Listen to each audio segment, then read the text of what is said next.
Hey guys, this is Coach Tyler with Momentum Throws doing another video analysis for Kaylynn Chapman. This is from our session on Sunday, so yesterday before Memorial Day. We're going to watch his full speed and then get right to it.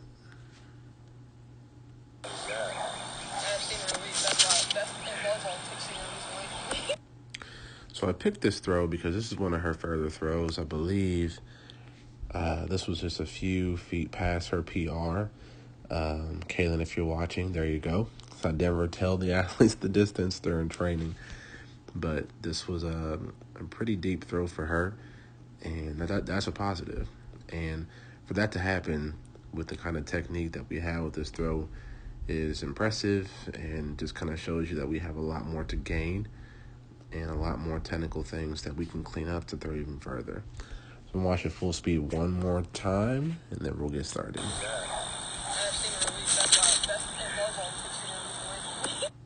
Okay, so something that I like to focus on, and I've taught in the past with my throwers at Texas Lutheran University, is there are two poles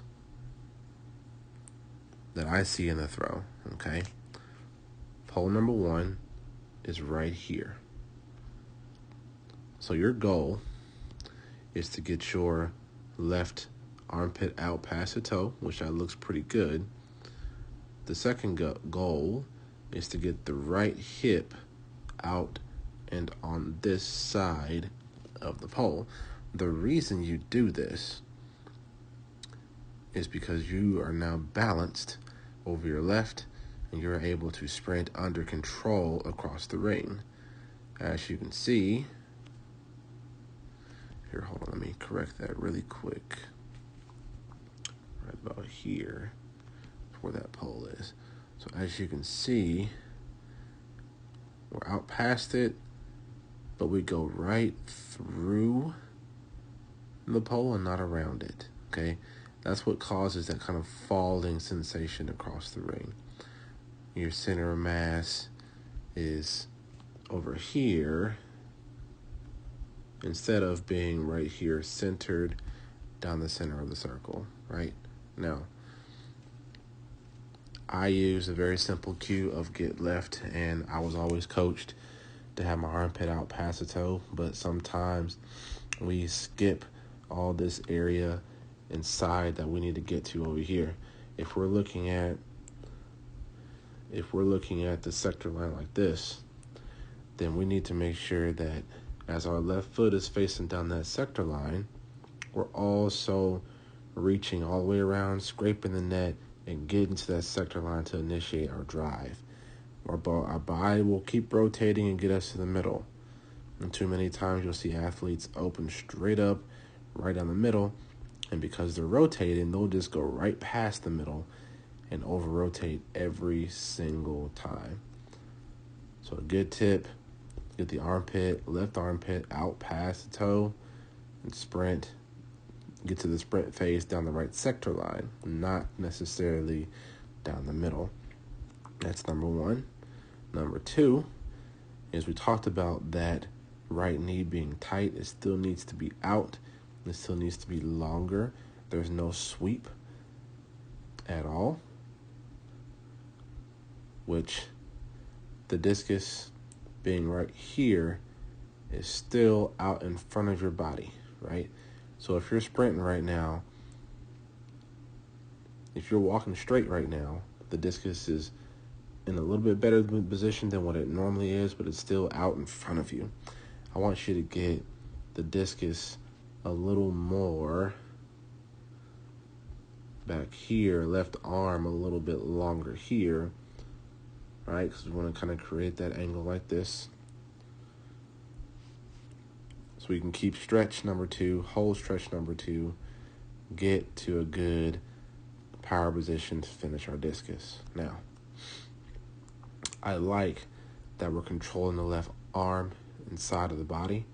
We still need to do a little bit better job of getting out over this hip, around this way. Now, when we're right here, I told Kaylynn that She fell into the ring and she didn't quite understand what I was saying. When I say something about falling into the ring, I'm saying that we're not controlling the rotation across the ring. We're kind of stepping, and then our center of mass is now going in this direction. And we don't want that. We want everything to stay balanced and controlled over that right foot so we can dictate the pace and speed of the rest of the throw, which in general is just speed up, but not necessarily that for everybody. Well, there's a split second when your right hits the ground and it doesn't rotate. The left knee is super wide. Look at all that space in between. We can't really rotate and get around the discus because now our center of mass, instead of being here over the right, is now here and is going in that direction. And that's not what we want. We want our center of mass to be right here, over the right, down the center, right? Right knee getting ready to rotate this way. Discus getting ready to rotate around this way. Left arm leading. Same deal, getting ready to rotate around this way. I'm trying to get everything to go up and around into the discus. Boom, big throws, okay? What I'd like is that we got a little bit more foot rotation than normal. We still need to try and see if we can get that heel up, the right heel, this right here, up and facing forward this toward the sector a little bit better. But we got a little bit of separation here. The 1-2 punch I always mentioned, where the hip should come before the body. And that's a little better. I gotta make sure that, even those small things that may not feel super great, I'll point those out because that's progress.